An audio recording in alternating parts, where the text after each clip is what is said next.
1985, we were number one, Michigan was number two. First time a game would be played between 1 and 2 that season. And first time it would be a night game at Kinnick Stadium, and they bring in portable lights. 3rd and 6.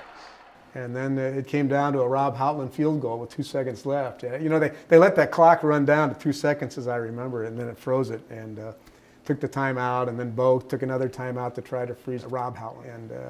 And Rob was cool and calm, talking to Hayden, I guess, on the sideline. There are a lot of stories about that. And I remember Hayden Fry telling the story that Rob Houtland walked over to the sideline on one and said to Hayden, "Can you believe they're trying to ice me?"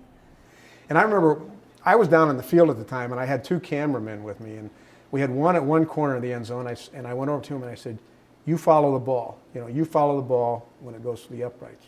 And I told the other guy, "You stay with Houtland and Vlasic, who was the holder and everything, and let's get that reaction shot." So I wanted to get two different shots of the winning field goal, and we got that, and we got what we wanted. And you know, you hate to think back and think, that's the greatest game ever played, but I think it might have been the greatest game ever played at Kinnick Stadium. It had the most on the line, 1 and 2. I mean, that's saying a lot. We're just about ready for football history, one way or the other.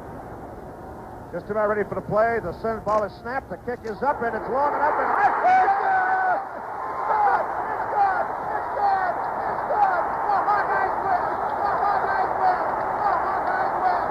It's Iowa 11 and Michigan 10, and they're going wild out on the field, mobbing Rob Houtland. The Hawkeyes win! The Hawkeyes win! Unbelievable end! That's tremendous! Listen to this crowd! We were 1, they were number 2 coming in. It's very rare during the middle of the season there's a 1 versus 2.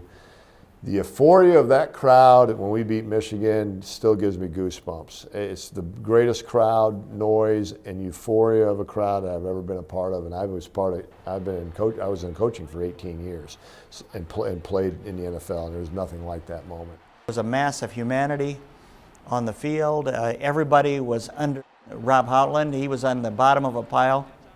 Hayden likes to tell the story that maybe I was under the pile, but believe me, I was not under that pile. I was small enough, I would have been hurt pretty bad if I would have been under that pile. But certainly one of the moments to remember, one of the happiest moments in Iowa football, maybe one of the top moments in Kinnick Stadium history. Coach Schimbacher, he chased me down the field and offered me a piece of his sugarless gum. And I grabbed the whole package and took off. And for years, I kept that package of gum on my desk just to remind me how tough, how difficult it is to prepare for Michigan.